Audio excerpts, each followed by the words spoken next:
I'm Rachel Walker, 13 years old, the daughter who was never enough. In this family, I'm the shadow always compared, never chosen. At every dinner, my brother Daniel is the golden child. One little soccer trophy earns him applause that shakes the chandelier. My report card straight A's sits ignored beneath a wineglass stain. Father beams at him. Mother wipes away proud tears. And me? I'm told to clear the plates. The breaking point came the night I caught my own reflection in the kitchen mirror, sleeves rolled up, soap stinging my hands. No one cared what I carried, what I achieved. That night, I whispered a promise to the girls staring back at me. One day, I'll prove them all wrong. Ever been told to stay in your place? Hit like if someone ever stole your spotlight. And comment if you've ever been erased in your own family story. It all began at the Walker family mansion, under the glitter of chandeliers and the sound of Daniel's laughter. They were tossed across the table as if they were a harmless joke, swallowed up by laughter and clinking glasses, but to me they burned like hot iron. I sat there, 13 years old, clutching the report card I'd carried home like a treasure, waiting for anyone to look at it. The glossy certificate from my teacher trembled in my hands, but no one noticed. All eyes were on Daniel. The mansion dining hall glittered under the chandelier. Silverware lined in perfect symmetry. Relatives gathered in their finest suits and silk dresses. The smell of roasted turkey and garlic butter filled the air, but I tasted none of it. Daniel, just 11, sat at the center of attention, his cheeks flushed with pride as he held up a small gold-colored soccer trophy. The entire family erupted into cheers as if he had won the World Cup. "That's my boy," Robert boomed, raising his glass. Margaret dabbed the corner of her eye, pretending tears of joy. "He's destined for greatness," she declared, her voice loud enough for every cousin and uncle to hear. I cleared my throat, clutching my report card tighter. Straight A's across every subject. My math teacher had scribbled, "Brilliant potential, leadership qualities." My English essay had been read aloud in class. None of that mattered here. "Daddy," I tried softly. But Robert didn't look at me. He was busy shaking Daniel's hair, rumpling it like he'd just won $1 million deal. "You just stick to helping your mother, Rachel," Margaret said absently, her eyes still on Daniel. "Books don't mean much in the real world. What matters is strength, competition, winning." The words landed like stones. Around the table, relatives chuckled in agreement, some patting Daniel on the back, others lifting their wine glasses toward him. My cheeks burned, but not with shame, at least, not only shame. It was a fury I couldn't name yet, trapped behind clenched teeth. I had imagined this dinner differently. I had pictured Robert's proud nod, Margaret's approving smile, maybe even a word of encouragement. Instead, I was invisible, buried under Daniel's shadow. The servants moved between the tables, pouring more drinks, serving dessert. "Rachel, be a dear and help clear the plates," Margaret instructed, as though I were a housemaid. No one questioned it. No one protested. I rose automatically, gathering half-finished dishes, while Daniel paraded his trophy from one end of the room to the other. Cousins gathered around him like disciples around a golden calf. I stacked greasy plates until my arms ached, my hair falling into my eyes, while Daniel soaked in the spotlight. My report card lay forgotten on the corner of the table, edges curling where a wineglass had been carelessly set on it. I wanted to snatch it up, wave it in their faces, scream until they listened, but my throat closed, the weight of years of dismissal silencing me. In the kitchen, the noise from the dining hall faded into muffled laughter and clapping. I stood at the sink, sleeves rolled up, hands deep in soapy water. The clatter of dishes filled the air, each plate striking against the porcelain basin like a reminder of my place. Outside, Daniel's voice rose above the chorus. "Did you see the winning goal? It was all me." More applause. I scrubbed harder until my knuckles stung red, until the soap bubbles blurred into tears. The climax of humiliation struck sharp when Margaret swept into the kitchen, heels clicking. She glanced at me briefly, unimpressed, then announced, "Make sure everything's spotless before bed. Daniel deserves a clean house after such a victory." Then she disappeared again, back to the light, the laughter, the applause. I stayed behind in the shadows, dishes piled high, the scent of soap biting at my nose. My chest felt hollow, but my hands moved on their own wash, rinse, stack. The rhythm steadied me, gave me something to cling to. Finally, when the last dish was dried and set neatly on the rack, I caught my reflection in the tall kitchen mirror. My face was pale, eyes swollen, but something sharper burned behind them. I leaned closer, whispering so softly that the words belonged only to me. One day, I'll prove them all wrong. If you walk out that door, don't ever come back, my father thundered. His voice cracked through the living room like a whip, rattling against the crystal decanters on the cabinet, echoing through the tall ceilings of the Walker mansion. I froze for only a breath, suitcase handle damp in my hand, then lifted my chin. I had heard insults before, belittlement thrown casually across dinner tables, but this was different. This was a final line in the sand, the callback from years ago pressed against my chest, the mirror in the kitchen, the whispered vow that one day I would prove them all wrong. That promise had matured with me, grown heavier as I aged, until at 18 it finally demanded action. I had dreamed of this moment in silence, when the humiliation became too sharp to ignore. Now the words were on my lips, fierce and unshakable. "I'm enlisting," I said. My voice trembled at first, but steadied as the syllables left my mouth. "The army. I'm leaving next week." The silence that followed was heavy, broken only by the crackle of the fireplace. Margaret's hand flew to her pearls, her eyes widening with horror, not at the danger I might face, but at the scandal the neighbors might whisper about. Daniel smirked from the couch, lounging in his pajamas like a smug prince on his throne. "A soldier?" he snorted, loud enough for the room to hear. "More like a security guard in uniform. That's all you'll ever be." He leaned back, smug, and sipped his soda. "Good luck shining boots and fetching coffee." The words sank into my skin like splinters, but they didn't surprise me. Robert rose from his chair, face reddening. "You think you can just throw your life away?" His fist slammed down on the polished oak table, rattling the framed photos of Daniel's trophies. "I built this family with discipline and strength, and you'd rather crawl in the dirt than carry our name with dignity?" "Discipline?" I shot back, my voice raw. "You mean favoritism. Daniel can do no wrong, and I've been invisible my whole life. I want more than this house, more than this silence." Margaret clutched Robert's arm, her tone icy.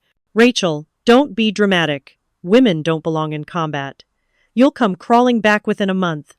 The army will chew you up and spit you out." Her words stabbed deep, but they no longer swayed me. I straightened, breathing hard, my suitcase standing ready at my side. Robert's glare hardened into something final. "Fine, go. But you'll get no money, no support, not a single cent. You're on your own." His words were a verdict, final and merciless. The air in the room grew suffocating.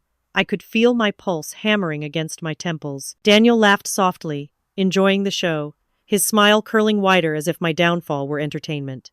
I bent down, zipped the final pocket of my suitcase, and pulled it upright. The wheels clattered against the marble floor as I dragged it toward the door. Each step was a rebellion, each roll of the wheels a declaration that I would no longer beg for crumbs of recognition. Robert's face twisted. Margaret whispered in disbelief. Daniel chuckled cruelly. None of it mattered anymore. At the threshold, I paused only long enough to tighten my grip on the handle. My shadow stretched long across the polished marble, a thin figure against the towering doorway of the mansion. My throat was tight, my body trembling, but my resolve was carved in stone. I stepped outside into the night, the cold air rushing against my face like freedom itself. The massive wooden door thudded shut behind me, severing years of obedience in a single echo. The driveway was empty, the world suddenly vast. I looked at the dark sky, the stars scattered above me like faint witnesses. My fists clenched at my sides as the words escaped in a fierce whisper, carried into the darkness. "I'd rather starve than kneel.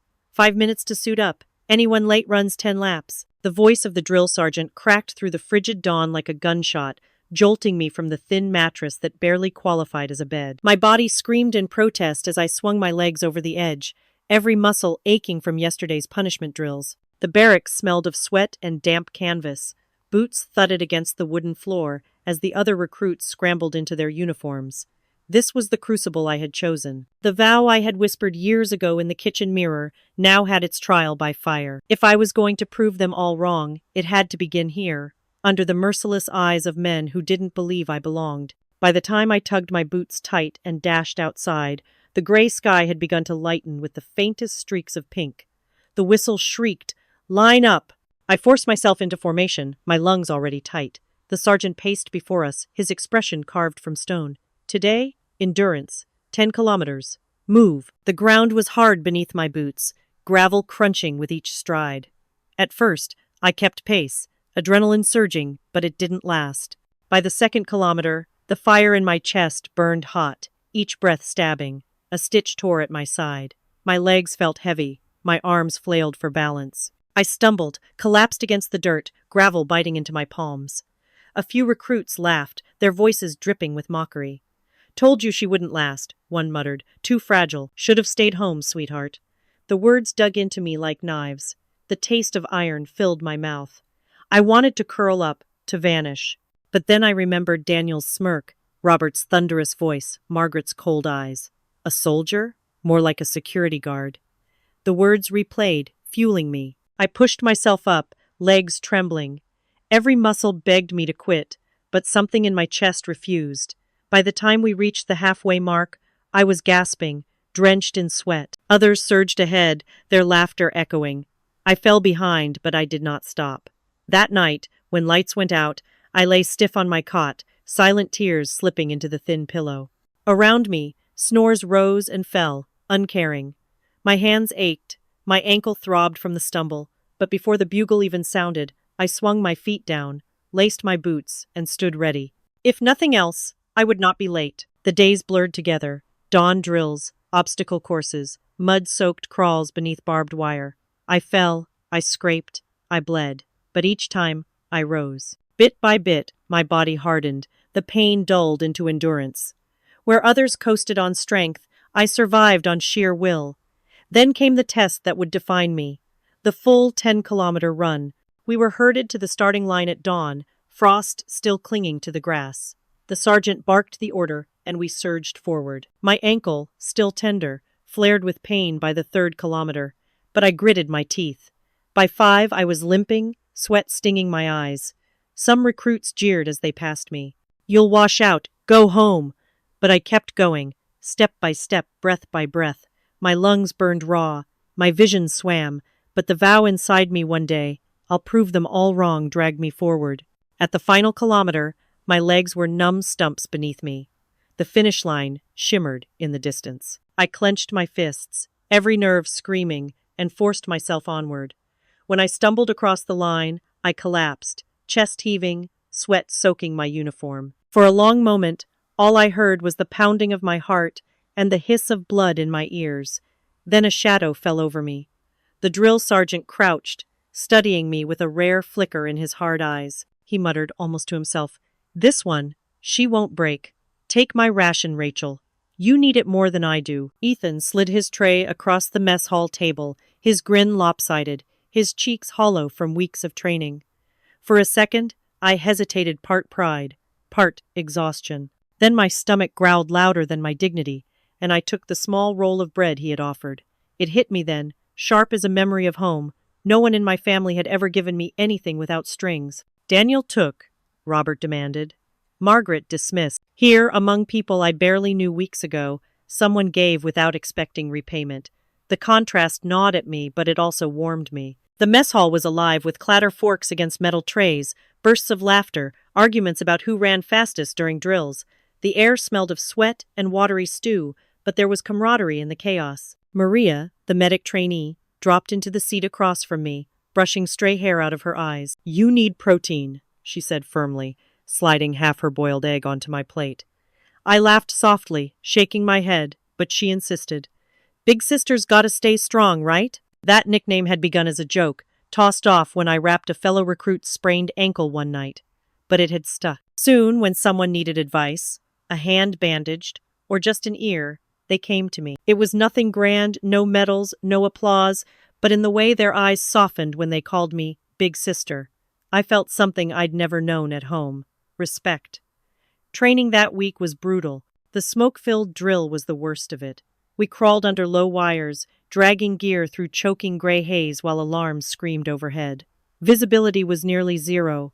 My lungs seized with every breath. Ahead of me, Ethan coughed violently, stumbling, his silhouette fading in the smoke. "Move! Move! Move!" The squad sergeant's voice roared, distorted by the fog.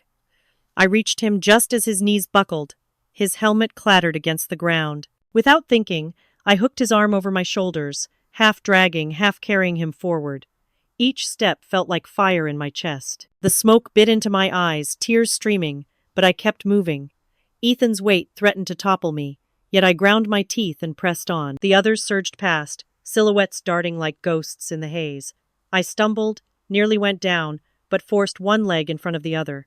The exit loomed as a dim rectangle of light. With a final burst, I hauled Ethan through it, collapsing onto the gravel outside as fresh air rushed into my lungs. The squad sergeant stood waiting, his arms crossed. His gaze lingered on me for a long moment, longer than on anyone else stumbling out of the smoke. His face didn't change, but I saw his pen scratch my name onto a clipboard. It was quick, efficient, but heavy with meaning. Ethan coughed hard, gripping my arm. "You're crazy," he rasped. "But thanks." Maria was already at his side, checking him over, muttering about men who didn't know their limits.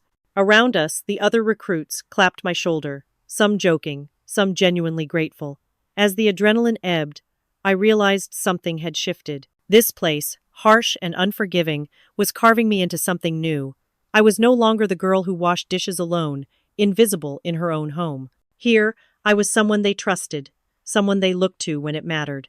Later that evening, as I sat outside the barracks, the cool night pressing against my skin, I overheard two officers speaking in hushed tones. One leaned closer to the other, his voice low but unmistakable. "General Hayes will want to hear about this one. Daniel just bought a Porsche. A relative brags on social media." The caption was accompanied by a string of emojis, glossy photos of him leaning against the silver hood, sunglasses perched on his nose like a celebrity. My phone screen flickered under the dim bulb in the barracks, the contrast jarring. Around me, recruits snored on thin mattresses, the air heavy with sweat, and the metallic tang of polish from boots lined in a perfect row. I tucked the phone away quickly, though the image burned in my mind. Daniel, 23, posing in designer clothes, adored by relatives who praised his every step as though he were royalty. The callback of memory came sharp. I remembered standing beside him at 12, clutching my school prize while he flashed a soccer medal, and how the family swarmed him while ignoring me. Nothing had changed. The tools were different now. It was Instagram posts and Facebook brags, instead of dining hall applause. But the message was the same. Daniel was the golden child. Rachel was the shadow. I spooned the thin gruel from my metal tray, flavorless and lukewarm. The rations clung like paste to the back of my throat, but I forced it down. This was my Portia discipline, hunger, pain. Where he flashed metal and chrome, I built endurance in silence. At the Walker mansion, I imagined laughter echoing through crystal-lit halls. Robert raising a toast to Daniel's success in business, despite the fact that all his ventures were funded with the family's money. Margaret would beam, draped in pearls, doting on her son as if the car itself proved his brilliance. Relatives would lean in, marveling, envy barely masked. The scent of rich wine and steak would cloud the air. Their world was silk and luxury. Mine was mud, sweat, and steel. I wiped my spoon clean, setting it back into my tray, and stretched my sore legs. The day's drills had shredded my muscles. We had run sprints under a scorching sun, then repeated the course in the rain as if nature itself had been ordered to break us. I collapsed onto the cot, exhausted, but the image of Daniel's Porsche refused to leave. A week later, during mail distribution, a small parcel was handed to me. My name was scrawled in formal lettering across the envelope. I tore it open with calloused fingers. Inside lay a gold-trimmed card so ornate it looked absurd against the concrete floor of the barracks. The words gleamed, "Robert Walker's 60th birthday gala." I sat there for a long moment, card in hand, while the noise of the barracks swirled around me. Daniel's laughter online. Margaret's voice in memory. "You'll crawl back." Robert's ultimatum. "You're on your own." And now, this the grand stage where they expected me to appear, still the outcast, so they could laugh anew. I smirked, a slow, steady curve of the lips. They still underestimated me. They thought I was the same girl dragging a suitcase out the mansion door years ago, fists clenched against tears. They didn't see the soldier carved from fire and grit. That night, I scrolled again through Daniel's post. The Porsche gleamed under artificial lights, captioned with hashtags about winning, luxury, and destiny. Then a new post appeared, raw and sharp. "Can't wait to show the world how pathetic my sister looks in her little uniform." I locked the phone screen, my jaw tightening. My reflection flickered faintly in the black glass, eyes steady, burning. They wanted a spectacle, a humiliation. They would get a show, just not the one they expected. Private Walker, you just saved a man's life. Don't ever forget that. The words landed harder than the applause that followed. My commanding officer's voice carried across the training grounds, steady and sure, cutting through the late afternoon heat. I stood at rigid attention, sweat trickling down my back beneath the pressed uniform, every muscle locked in place though my chest thundered with pride. The call back to months before flashed across my mind, the smoke drill where I had dragged Ethan through choking haze while others sprinted past. Back then, no one had written my name on a citation. Now, after the live fire exercise that nearly went wrong, after I'd yanked a panicked recruit clear of a misfired charge, they could no longer ignore me. The entire unit lined up, dust swirling around our boots, faces streaked with grime. Ethan clapped me on the shoulder from behind, whispering, "Told you, you're unbreakable." Maria grinned broadly, her medic satchel still hanging from her shoulder. A rare warmth filled my chest at their cheers. For once, I wasn't invisible. But I couldn't let the pride show. I kept my chin up, eyes forward, jaw firm. Recognition was fleeting. Discipline was permanent. The commanding officer unrolled a parchment, reading aloud the commendation for valor. For quick thinking and extraordinary composure under pressure, Private Rachel Walker is hereby recognized as having prevented the loss of a fellow soldier during training maneuvers. His voice rang formal, but his eyes softened briefly when they met mine. The paper was handed to me in a folder embossed with the Army crest. Its weight felt heavier than it should have been, heavier than any metal. Because it wasn't just paper, it was validation. Proof that my sweat, my bruises, my sleepless nights meant something. Proof that every jeer from Daniel, every dismissal from Robert and Margaret could be countered with this single truth. I was a soldier, not a servant. The unit broke into applause. Some shouted my name, others whooped, boots stomping in rhythm. I allowed myself a thin smile, but inside I forced calm. My voice, low but steady, replied only, "Just doing my duty, sir." "Duty is good," the officer replied, leaning closer. "But courage is rarer. General Hayes will want to know her name."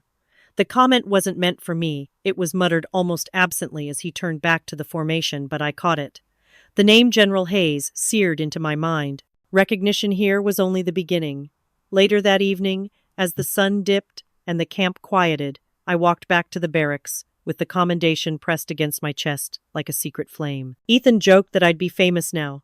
Maria teased that she'd be the one patching me up when I got reckless next time. Their laughter buoyed me, but a cold edge lingered in my thoughts. My family would never acknowledge this. They'd rather bury it. Inside the barracks, I opened my locker to stow the folder safely. The hinges squeaked, revealing the neat stack of folded uniforms, my boots polished and aligned. But something new was pinned to the inside of the door. A newspaper clipping, yellowed slightly at the edges, taped where I couldn't miss it. The headline screamed, "Walker Harris shamed, reduced to guard duty abroad." Beneath it, a photo of me in uniform, snapped at an awkward angle, stripped of context. The article painted me as a family disgrace, suggesting I had been cut off and thrown into menial military work. My stomach dropped. I didn't need to ask who was behind it. Daniel. Only he could twist my service into humiliation and feed it to the press. Only he would invest so much energy in ensuring I remained a punchline no matter how far I ran. The commendation in my hand trembled, two worlds colliding, one of valor, respect, and earned honor, the other of lies and shallow cruelty. My chest rose and fell as I stared at both papers, the Army's seal of recognition, and Daniel's smear pinned like a knife. The barracks around me blurred, voices of comrades distant now. My hands clenched until the commendation folder bent. One thought surged through me with the certainty of steel. I would not let his lies bury me again. But in that moment, with the ink of honor in one hand and the ink of disgrace plastered before my eyes, the weight of the fight ahead pressed down. This battle was no longer just about proving myself in the mud and smoke. It was about surviving the war of words, the war my own brother had started. I pulled the clipping free, crumpled it hard enough that the paper crackled like fire between my fists, and whispered into the metal hush of the locker, "You won't win, Daniel. She's no soldier. She failed out, and now she guards parking lots." The rumor echoed online, replicated across cheap blogs and half-hidden forums, bouncing from account to account until it looked like truth. My name trailed through those words like a curse, paired with blurry photos stolen from base gates, twisted into a caricature. The smear from the newspaper in my locker had been only the beginning. Now it was everywhere. The callback to that moment hit like a fresh bruise, the crumpled clipping in my fist. Daniel's handiwork obvious even then. Now he had found a bigger stage, the internet. Anonymous voices carried his poison further than whispers at the family table ever could. At the Walker mansion, cocktail glasses chimed against each other. Guests leaned in, eager for gossip, and Daniel gave them what they wanted. "Rachel," he said with a smirk, savoring each word. "She's not in combat, not a real officer. She failed training, and now she waves cars through checkpoints." The room laughed on cue. Robert and Margaret didn't stop him. Robert's nod was slow, deliberate, like a silent endorsement. Margaret fluttered her hand, her pearls glittering in the light, a gesture of resigned embarrassment, as if I were a stain she couldn't wash out. The lie grew legs in that moment, walking from mouth to mouth until it became their reality.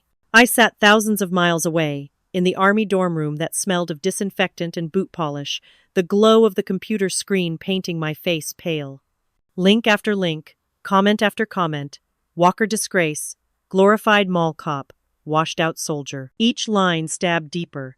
My hands tightened on the folder containing my commendation letter, the army crest embossed in proud gold. The weight of it was solid, real, undeniable. And yet, in the eyes of strangers, Daniel's lie eclipsed the truth. An email notification pinged. I opened it quickly, half dreading, half hoping. The subject line read, "I know the truth. Let me help." It was from Laura Miller. My heart clenched at the name. A childhood friend, one of the few who had ever treated me as more than Daniel's shadow. Now a lawyer. Her tone was sharp, deliberate. "Rachel, I've seen what's being said about you. It's false. I can prove it's false. I have access to official records, commendations, reports, things Daniel can't touch. You don't have to fight this alone." The words blurred as my eyes stung. Alone had been my default state for so long that the idea of an ally felt foreign. I scrolled back to the smear, the venomous article plastered with my face, and then back to Laura's message. In one hand I held the commendation folder, crisp and official, proof of what I had endured. In the other, metaphorically, I held the screen with Daniel's venom splashed across it. The contrast was unbearable. Valor versus lies, recognition versus mockery. I pressed the folder against my chest, the edges biting into my skin, as if reminding me it was real. But Laura's email didn't end there. Her final line was bolder, colder, more urgent. "He's planning something bigger for your father's gala." The words froze me in place. My reflection stared back from the screen, jaw tight, fists clenched. The smear campaign was not the endgame, it was only the beginning. "Move, Walker! This is life or death!" The shout cracked across the night like a whip, sharp enough to slice through the smoke and chaos. My boots pounded against the mud, the ground trembling with the force of simulated explosions. Darkness wrapped the training field, pierced only by bursts of orange light and the shrill crack of blanks fired from hidden positions. The callback to every grueling drill before running until collapse, dragging comrades through smoke, pushing past hunger and exhaustion, came roaring back all at once. This was another trial, only harsher, more unforgiving. My squad froze when the foe ambush struck. Blanks rattled, flares lit the night sky, and for a heartbeat fear glued them to the earth. I heard Ethan curse, Maria gasp, someone else mutter about cover. The enemy was only a simulation, but the fear in their eyes was real. I swallowed my own panic and stepped forward. On me. My voice tore out raw, urgent, cutting through the hesitation. I waved my arm, directing them toward the ridgeline. "Move, now!" My chest burned, lungs straining against the acrid haze, but if I broke, they would break. A deafening crack split the air as a charge detonated nearby. The ground heaved, flinging dirt and gravel. Ethan went down hard, sprawled in the dirt, a cry ripping from his throat. Without thinking, I lunged back into the smoke. My heart hammered, vision blurred, but my body moved faster than thought. I hooked my arms under his shoulders, dragging his weight, while dirt filled my mouth and sparks hissed around us. My knees buckled, my back screamed, but I gritted my teeth and hauled him one agonizing step after another. The rest of the squad had started moving again, finding their rhythm under fire, Maria rallying them with sharp commands. I staggered forward, Ethan groaning against me, until we stumbled behind the sandbag wall marking safety. My arms quivered, lungs clawing for air, but I refused to let go. When the whistle finally shrieked to signal the end of the exercise, I dropped to my knees, sweat soaking through my fatigues. My hands shook, my breath came in ragged gasps, and for a moment I saw nothing but black. A shadow loomed above me. Boots, polished but dusted with field grit. A presence that silenced even the mutter of recruits around us. I lifted my head slowly. General Marcus Hayes stood there, posture rigid, eyes sharp. I had only heard his name before, spoken in barracks whispers legendary, demanding, a man who noticed everything. He didn't speak at first. He studied me, gaze unwavering, as though measuring every fiber of my being. Then his voice rumbled low, steady. Courage under fire, that's what makes a real soldier. The words struck deeper than any metal. They were simple, but they carried the weight of truth, carved from someone who had seen real battlefields. I forced myself upright, body trembling, and saluted. He returned it briefly, almost casually, but his eyes lingered a moment longer before he turned away. My squad swarmed me after, slapping my back, laughing shakily. Ethan still limping, but grinning through the pain. I nodded, but the only sound echoing in my mind was Hayes's verdict. A real soldier. Later that night, when the adrenaline faded and silence crept back into the dorm, an envelope waited on my bunk. The seal was unfamiliar, the handwriting official. I tore it open with tired hands. Inside, orders, leave approved, 2 weeks, effective immediately. My pulse quickened as my eyes scanned the date. It lined up exactly with Robert Walker's 60th birthday gala. My world tilted. Daniel's smear campaign, Laura's warning, and now this leave it all collided. I sat on the edge of the bed, orders trembling in my hands, realization settling like cold steel in my stomach. This wasn't just chance. Fate was drawing me back into the lion's den. They want me to stand there and be humiliated? Fine. Let's see who breaks first. The words slipped out before I realized I'd spoken them aloud. My reflection in the dorm's small mirror looked older than I remembered, eyes hard, jaw tight, hair pulled back in regulation neatness. Around me, the dorm hummed with ordinary noise, squadmates laughing about drills, boots scraping across the floor, the faint scent of instant coffee lingering in the air. But inside my chest, something darker coiled. The callback to Laura's warning gnawed at me. She had written that Daniel's smear campaign was escalating, that he wasn't satisfied with whispers on blogs or cocktail party jabs. He wanted a stage, a spectacle, an audience wide enough to crush me completely. And the gala Robert's 60th birthday, gilded and crowded with the city's elite, was his perfect theater. My laptop glowed against the dim barracks light. Laura's face filled the screen, grainy through the video call, but sharp in determination. "Rachel, it's worse than you think," she said, her voice low but urgent. "He's hired PR people. They're pushing stories into papers, online threads. He's calling you a dropout, a fraud. He wants to humiliate you in front of everyone at the gala." I leaned closer, every word like a nail hammered into my chest. "So what you're saying, I shouldn't go? That I should let him smear me without standing there to hear it?" Laura hesitated, chewing her lip. "I'm saying he's setting a trap. If you show up, he'll use the moment to paint you as exactly what he says you are. He wants you cornered, defensive. You know how he works." I closed my eyes, exhaling slowly. Images flickered across my mind. Daniel at 11, smirking as he was praised for my ideas. Daniel at 23, flaunting cars and women. Daniel's voice at cocktail parties calling me a mall cop. Every insult had been a stone, each one thrown while I was forced to stand still. For years I had endured, but something inside me had shifted. My hands rested on the commendation folder at my desk. Its weight steadied me. I thought of Hayes's words during the field exercise. Courage under fire, that's what makes a real soldier. He hadn't been talking about family politics, but the truth echoed all the same. Courage wasn't waiting for safe ground. Courage was stepping into fire and daring it to burn. Laura's voice softened. "Rachel, you don't owe them anything. You've already proven yourself. Don't let him drag you back." I opened my eyes, meeting hers through the screen. "That's the point, Laura. I'm not going back to defend myself. I'm going back to watch him collapse under the weight of his own lies." Silence lingered, then Laura nodded slowly. "Then do it on your terms. Don't let him control the narrative." I reached for the leave form that had been tucked beside my bed since Hayes's orders came through. My pen scratched across the paper, each stroke final, each letter an act of defiance. When I finished, my hand didn't shake. My eyes were steady. "I'm ready," Laura exhaled with relief, though her worry lingered in her expression. Then I'll be there. You won't face him alone. The call ended. The dorm quieted. Outside, the autumn wind pressed against the window pane, whispering of change. I placed the signed leave form back on the desk, the ink still drying, the lines sharp and unbroken. For the first time in years, I wasn't just surviving. I was moving toward the fire willingly. Later that night, as I scrolled through my phone, a notification flashed. A new post from Daniel.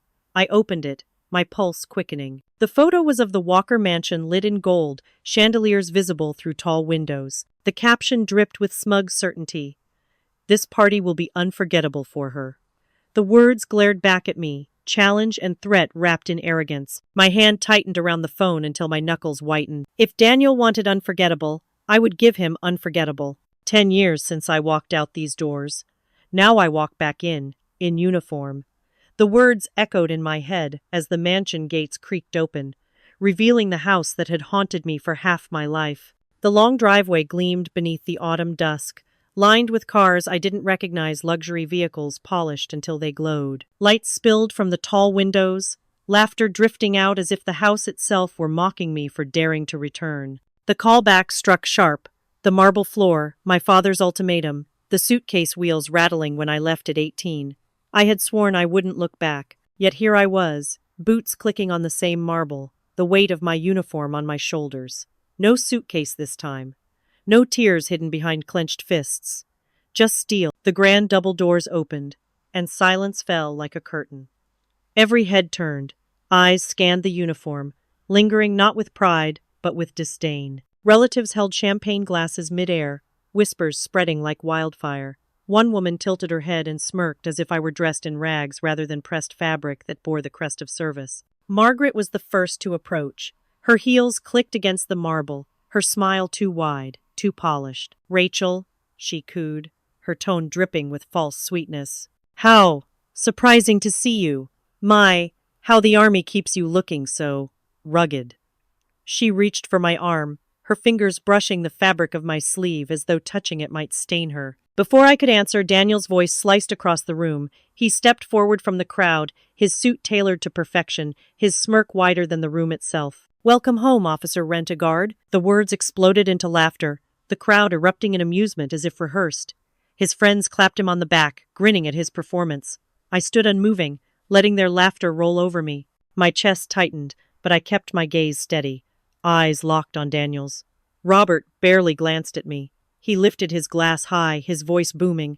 "To Daniel, the pride of the Walker name, his business ventures are thriving, his reputation impeccable." Applause rose again, louder this time, drowning my presence as if I hadn't stepped back into the house at all. He didn't so much as acknowledge my return, not even a nod. I felt my jaw clench, but I said nothing. Daniel stepped closer, his grin sharpened to a blade. "You see, everyone," he said, sweeping his arm dramatically toward me. "My sister here. She's been guarding parking lots while I've been building empires." More laughter rippled, cruel and careless. His eyes glittered as he leaned in, lowering his voice just enough that only the nearest guests caught it. "Wait until the general hears who my sister really is." The words hung in the air like poison. Guests murmured, intrigued by the promise of scandal. Robert nodded approvingly. Margaret pressed her lips together as though bracing for embarrassment, and Daniel basked in their anticipation. I exhaled slowly, forcing calm into my body. A faint smile touched my lips, one Daniel didn't expect. I leaned closer, my voice no louder than a whisper meant for myself but clear enough for those nearest to hear. "Let's see if you're ready for him. Raise your glasses for Daniel, the future of the Walker legacy." My father's booming voice echoed across the ballroom, bouncing against marble columns and glittering chandeliers. Crystal clinked as hundreds of guests lifted their flutes of champagne, their faces glowing in the golden light. Daniel stood at the center of it all, basking in their adoration, his hand raised high, the picture of triumph. The callback to his sneer at me days earlier still rang in my ears, his certainty that the gala would be my undoing. I felt the weight of it now, pressing against my chest, but I did not flinch. This was his kingdom, his carefully curated stage. And yet I knew that kingdoms could fall in a single night. I stood near the edge of the crowd, uniform immaculate, glass steady in my hand. The scent of roses and expensive perfume mixed with the sharp tang of champagne, Music floated softly from the string quartet tucked into the corner, their polished bows sliding across strings, playing as though they were soundtracking a coronation. Daniel smiled with all the smugness of a man who believed the throne already his. Guests surrounded him, fawning over his business successes, over the Porsche he had bought, over his charitable endeavors that were little more than publicity stunts. Margaret hovered nearby, her pearls catching the light, her face radiant with maternal pride. Robert's arm rested firmly on Daniel's shoulder, as though declaring him heir before the world. Then Daniel's eyes found mine. The smirk that spread across his face was sharp enough to cut. He raised his voice just enough for the crowd to hear. "And let's not forget, my dear sister," he said, his tone dripping with mock sympathy. He gestured toward me with a flourish, drawing every eye to where I stood. "Rachel, she's just security, a glorified guard dog in uniform."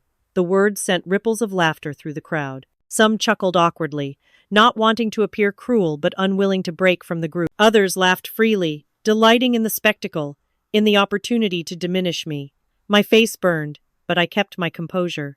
I lifted my glass slightly, eyes steady on Daniel, refusing to give him the satisfaction of reaction. The laughter swelled.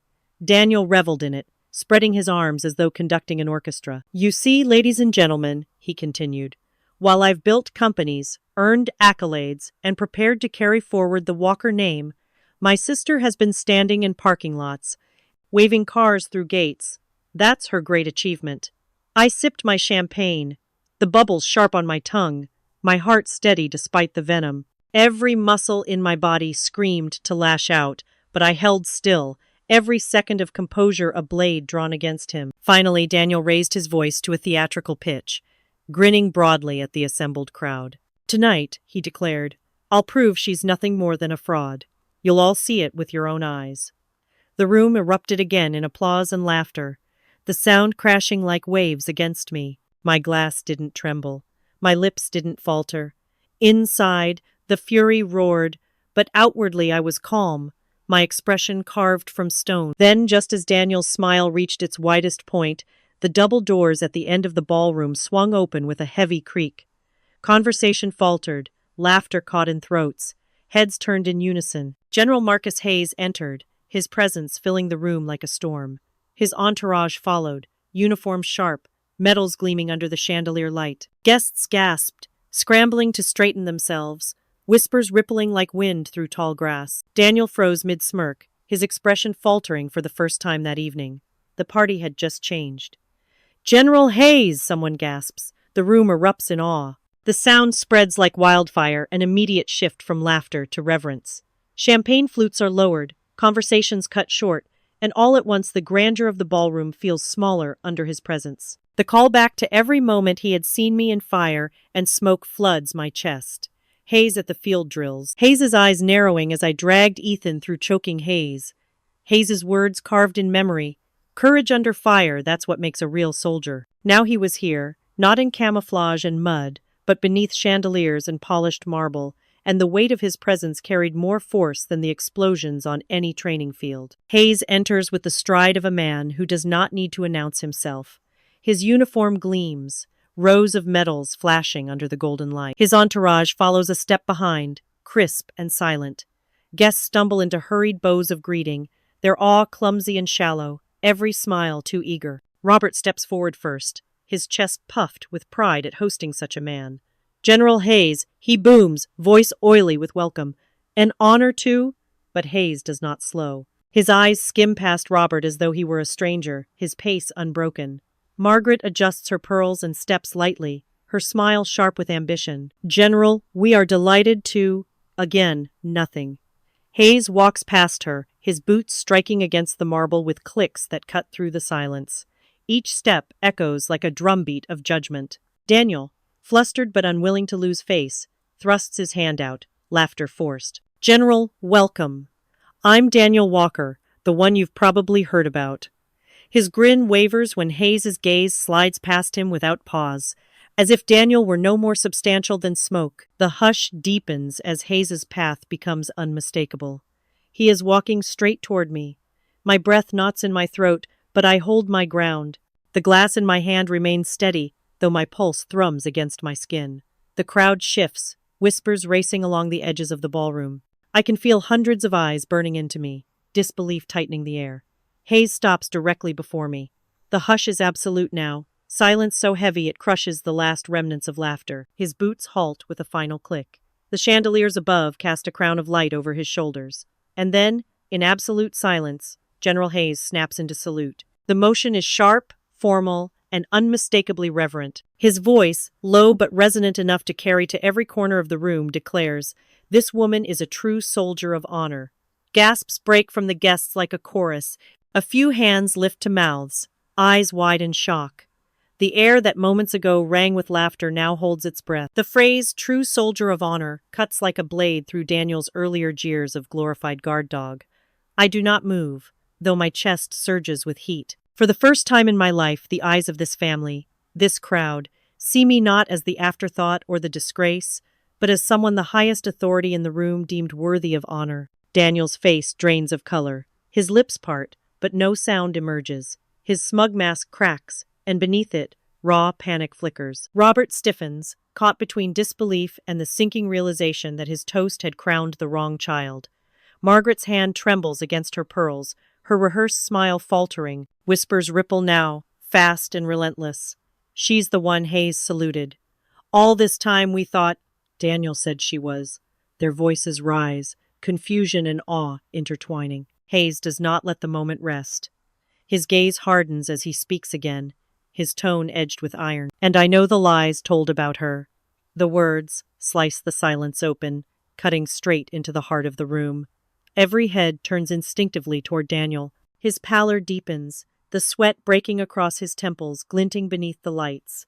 The air is electric, charged, on the edge of collapse. The night has turned, and Daniel knows it. Let me tell you what your so-called security guard has done.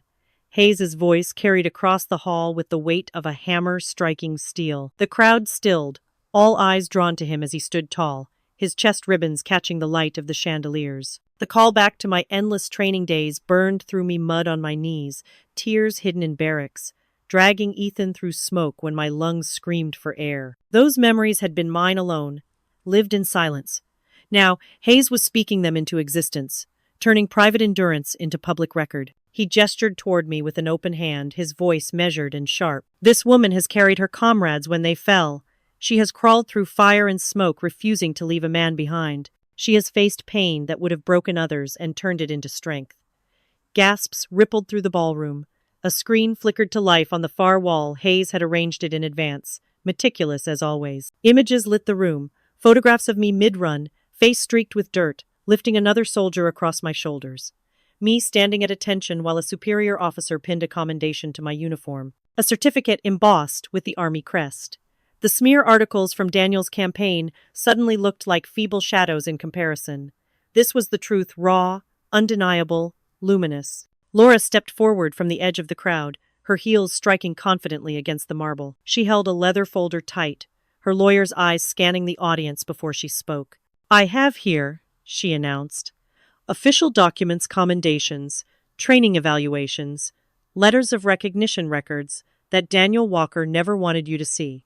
She opened the folder, pulling out sheets stamped and sealed, her voice cutting through the murmurs. Private Rachel Walker was decorated for valor. Twice. Her superiors cited her as an example of courage under fire. These are public records. Any of you could have found them, had you not believed the lies. The screen shifted again, showing clippings side by side. On one side, the forged articles claiming I had washed out, reduced to guard duty. On the other, military reports praising my endurance and leadership. The contrast was brutal. The guests leaned in, whispering, shocked eyes darting between me and Daniel. Hayes's jaw tightened as he delivered the final strike. The campaign to discredit her, fabricated from beginning to end, was orchestrated, financed, and spread by none other than Daniel Walker. The words hit like a detonation. The room erupted not with applause but with outrage. Gasps, exclamations, murmurs of disbelief twisted into disgust. Laura's voice sharpened, legal and merciless. She held up a signed invoice, the ink damming. Wire transfers, payments to bloggers and PR firms. The smear campaign wasn't gossip, it was bought, paid for directly by Daniel Walker. The climax cracked open as the truth blazed across the ballroom. Heads swiveled toward Daniel, eyes narrowing. Margaret's pearls rattled against her collarbone as her hands shook. Robert's face drained of color, his glass lowering slowly. A relative whispered too loudly to be contained. He betrayed his own sister? The words spread like wildfire, carried from guest to guest until the entire room hummed with disgust. Dozens of eyes fixed on Daniel now, no longer admiring, no longer laughing. His smirk had vanished, his lips pale and trembling. He stood exposed, not just as a liar, but as a brother who had tried to bury his sister's honor for his own gain. Daniel, is this true? Robert's voice cracked, fury trembling beneath it. The question cut across the ballroom, louder than the orchestra had played all night, louder than the clinking of glasses, louder than the murmurs that now swelled around the room like a tide. The callback to Daniel's toast at the gala only hours ago, his smug declaration that he would prove me a fraud, rang bitterly in the silence. That arrogance had carried him high, and now the fall was poised to be absolute. Daniel's face flushed crimson, his mouth opened and closed, searching for footing on a floor that had vanished beneath him. "They're lying," he said, his voice pitching high with desperation. "Rachel, she begged Hayes for favors. That's the only reason she stands here. She manipulated him, and he just played along." The crowd recoiled. Some gasped outright. Others muttered with disgust. Margaret pressed a hand to her pearls as though clutching a shield. But General Hayes did not flinch. His voice thundered, shaking the marble walls. "Your sister earned every ounce of respect in blood and sweat. I watched her put her life on the line when others froze. She never begged for anything." His eyes burned into Daniel's, steel clashing with glass. Laura stepped forward, her folder still in hand, her tone cool as ice. "The documents speak for themselves, Daniel. The payments, the forged articles, the smear campaign, it's all in your name. You can't talk your way out of this." The air grew heavy, suffocating. Robert's face hardened, his shoulders sagging as though years had pressed onto him in seconds. His eyes flicked between me and Daniel, the truth sinking in like a blade. He had backed the wrong heir, raised a son who wielded lies instead of strength. Daniel tried again, his words stumbling. She's nothing. Always has been. You think a few medals make her more than me? She's just..." His voice cracked, breaking under the weight of exposure. The word nothing echoed thin and hollow, stripped of its sting.